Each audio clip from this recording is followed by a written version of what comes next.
ব্যায়াম করো, যদি ইচ্ছে করে আরো একটু ঘুমিয়ে নাও। বা এখন বোঝাচ্ছে ঘি তেল কম খাওয়া, সুস্থ থাকবে, কিন্তু হৃদয় লাগাতে হচ্ছে। টাকার ওই পরোটা খান, কিছুই হয়নি, মস্তিষ্ক কখনই লাগায়, কিছু হয়ে গেলে তখনই শুধরবে কি? আরে এক্সট্রা নুন কেন? হৃদয় অসন্তুষ্ট হয়, খাবার মুখরোচক না হলে কি লাভ? মস্তিষ্ক বোঝায় তাহলে এমন কোনো রোগ হয়ে গেলে যে কিছুই খেতে পারবে না, তো কি লাভ? তাই অর্ধেক লাড্ডু দিয়ে খাচ্ছে। হৃদয় তো জেদ করে, খাবো তো পুরোটাই। তাই ভাবুন, আপনার জীবনে প্রত্যেক দিন প্রত্যেক মুহূর্ত খেয়ে যেত, কেননা সুস্থতা হৃদয়ের চাইতে বেশি মস্তিষ্কের খেলা। আজ থেকে খাবারে চিনি নুন আর তেল কম করি।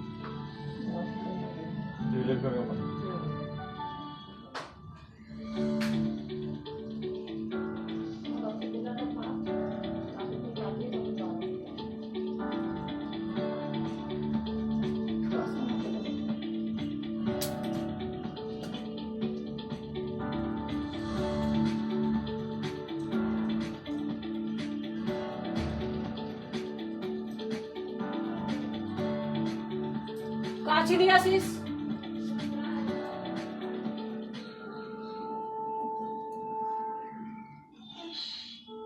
বৃষ্টিতে তো পুরো ভিজে গেছে। এটা বর্দির নামে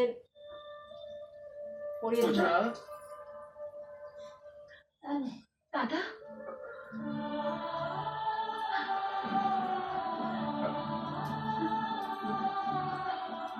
ওরা তোমাকে অপমান করেছে তাই না দাদা?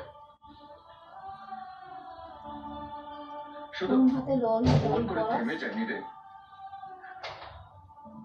ওরা বলেছে যে হবে না আমাদের আমি জানতাম ওরা তোমার সঙ্গে খারাপ ব্যবহার করবে।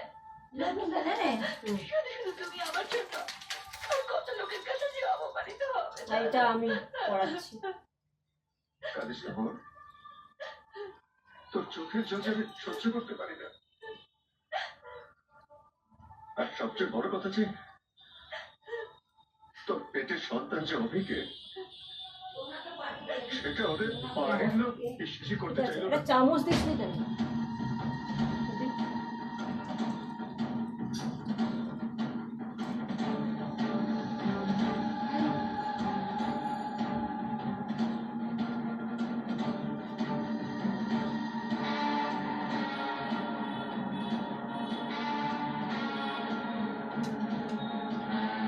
হয়ে গেছে?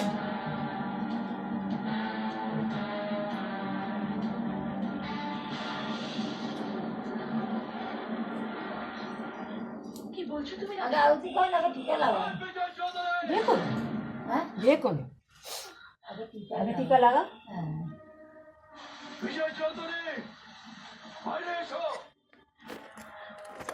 না দাদা, তুমি কোথাও যাবে না, তুমি এখানেই থাকবে। কি হলো? আরে বাইরে এসো। তুই কেন আমাকে বাধা দিচ্ছিস? আমি ওর সঙ্গে কথা বলে আসছি। তুমি আমার কথা শোনো, যেও না। আরে বাড়িতে কোনো ছেলে নেই নাকি? কি হলো? বাইরে এসো। ও, তুমি বসো দাদা, আমি ওর সাথে কথা বলছি।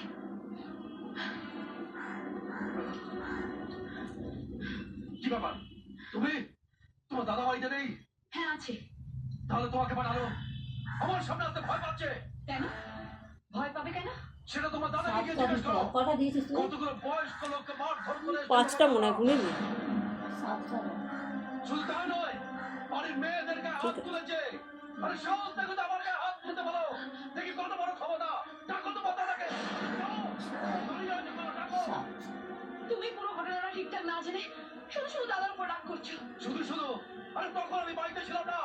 কতগুলো দুর্বল মানুষের উপরে শক্তি দেখিয়ে এসছে তোমার দাদা।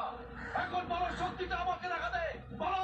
পূজা শুধু শুধু কথা শুনছে আমার জন্য। আমি চাই আপনি দয়া করে যাবেন না। না আরে এখন বোনকে বানিয়েছে আমার সঙ্গে কথা বলতে। কম পুরুষ কোথাকার। আরে ঘরে শুয়ে পড়ে বসে আছিস নাকি?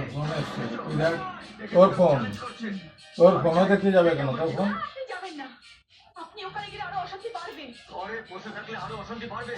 আমার একটা প্রশ্নের উত্তর দাও। যা দেখ আমার পেটে যে বাচ্চাটা আছে তার বাবা তুমি? নাওনি ওকে। এসব কি পাগলের মতো বলছো তুমি? কার সন্তান? কিসের সন্তান? আমি আমাদের সন্তানের কথা বলছি। আমার পেটে যে বাচ্চাটা এসছে সেটা এটা তোমার টোনা নাকি তোমার নয়? সুন্দর দেখিয়ে দে টোনার রাখিটা। চুপ করে দেখো না। টোনা এটা তোর তরফ থেকে হুম। এই বাচ্চাটা আমার। ওকে তুমি নষ্ট করছো কেন? লাল হলুদ তার দিয়ে সঙ্গে আছে কথা বলছো কেন? আর আমার সন্তানের বাবা আমি হবো না, তোর কেউ ইয়ে হবে? আচ্ছা ওহো ধর ধর টোনা। আমার এই সন্তানের বাবা তুমি। কিন্তু তোমার বাড়ির লোকে তো বিশ্বাস করতে চায়নি। হ্যালো ঠিক তাই। আমাদের তো এই যে পড়াচ্ছে এখন সব গিয়েছিল। তোমাদের মিষ্টি মুখ হ্যাঁ। বানাতে গিয়েছিল। কিন্তু সেখানে তোমার হ্যাঁ। বাড়ির লোকেরা আমার দাদাকে চূড়ান্ত অপমান করেছে। আমার চরিত্র নিয়ে নোংরা নোংরা কথা বলেছে। বলেছে আমার পেটে যে সন্তানটা এসছে সেটা নাকি তোমার নয়। হ্যাঁ ফুলদাটা আছে তো পুরোটা কম কি দিয়ে কি বললে যে ঘি হলুদ কি কার দুধ সাথে দিয়ে তো খাবে? রোজ হলুদ দিতে পারিস ও ঠিকই বলেছে। দুধের দুধ সাথে। দিয়ে? দুধের সাথে দেখি বোন, তুই আচ্ছা আচ্ছা তুই এখানে? হ্যাঁ দাদা, ফোলা ব্যথা কমে যা যাবে। বলেছে আর সব শুনে। কখন খাবো রাত্রে সবার আগে তো হ্যাঁ কিন্তু হ্যাঁ বাড়িতে সব আলোচনা করার আগে গরম দুধে একটু হলুদ আর ঘি না মা মামার উষ্ণ গরম বেশি না। এখানে চলে এলি। আস্তে আস্তে অত টাইট বলিস হ্যাঁ আমি জানতাম তুই এখানে থাকবি। কাকে কাকলিকে আদা শুকিয়ে যাচ্ছে সর্দি, ও সর্দি শুকিয়ে যাচ্ছে তো আদা খেলে। মিষ্টি খাওয়া।